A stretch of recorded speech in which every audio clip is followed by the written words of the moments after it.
Greetings and welcome to my first dual commentary for this channel. My name is Dritz. Hopefully I'll be uploading way more in the future. This first video is in the replay mode, as you guys can see, but I have more videos already recorded within OBS. I just kind of wanted to get this one out there so that it would be a nice introductory video. I'm going up against Define Pride, who, if you don't know, he's a streamer for Smite. He's played the game for a while, and he's on his trademark god, Naja. That's what he normally plays. I think it might be one of his best gods. But I went the tier 2 trans build here to try and rush it, because I thought I was actually in a losing matchup.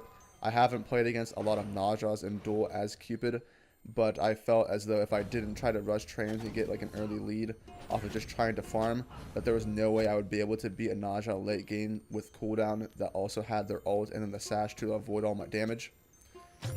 But this Naja makes a huge mistake here. They just sat in the wave with my heart bomb on it, and they just kept walking up so I can auto attack them here. I would not have gotten this kill and this lead and would have won the game if they hadn't made this mistake. It's just kind of odd to see. Define Pride's a smart player. I think the reason that he did that is because he wasn't really respecting me as a player, which is kind of a common thing in Duel. A lot of Duel players act differently upon how good they think the enemy player is, and we've only played each other a handful of times when it comes to Duel and Conquest, so that's probably the reason why. So I rush right to his blue buff because after everyone gets first blooded in Duel, the average player's response is to rush directly to their blue buff so they don't get invaded. I tried to get an auto attack chain with my heart bomb there, and it actually drops the kill for me. Very, very noob mistake, but I was kind of being greedy. But Define Pride makes another mistake here, where he challenges me and is contesting on this blue buff despite not being level 5, having no escape, and I have a dash and heart bomb and autos. And that's what causes him to die, and I get his buff anyway. So that puts him massively far behind, and it's going to allow me to go home, back to base, and get my trans finished, which is a huge power spike against someone like Naja, because now he's going to be on the back foot. But anyway, just to give you guys a sort of like history of me as a player, I've been playing Smite since Season 1. I'm mostly a Conquest player, or I was in the past. I tried to play my heart out in Conquest to get the Masters. I've been Masters in every single game mode numerous times. But I've kind of switched to Duel recently because kind of my best friend stopped playing Smite, and I feel like this happened to a lot of people. And since some of my close friends stopped playing Smite, is that I don't really feel the drive to play Conquest. So I've been playing a lot of Duel. And I really, really like the Duel community, even though like Duel can be really, really frustrating, and yeah, Define Pride just contests me for the wave here for some reason. Once again, not being at the level to contest me. I can't tell if he's tilted at this point and just gave up on the match, but, you know, it's not 5 minutes into the game yet, so he couldn't F6. And he tried to rush trans also whenever he was behind. Generally speaking, I don't like to do that depending upon the matchup. Against someone like Cupid, where like movement speed is critical to getting away from the ult if you're on the edge of it, it might have been better for him to rush boots there, but at the end of the day, I don't think it would have mattered.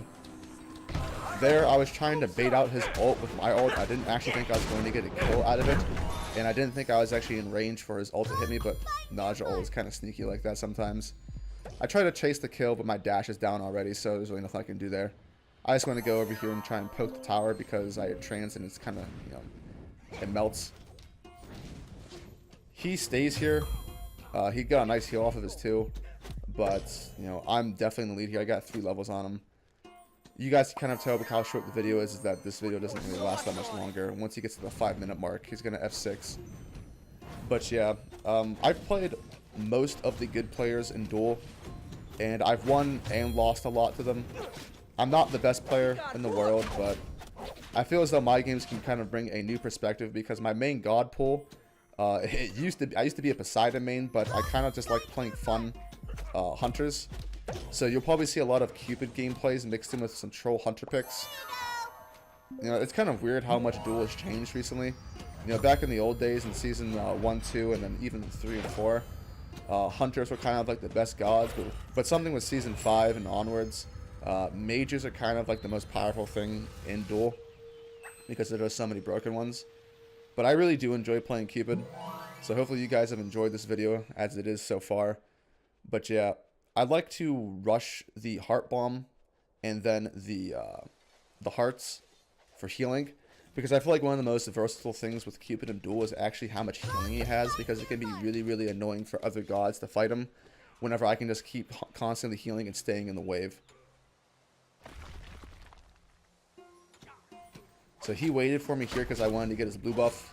I managed to beat his ult there, and that's it. So hopefully you guys enjoyed this video, and see you next time.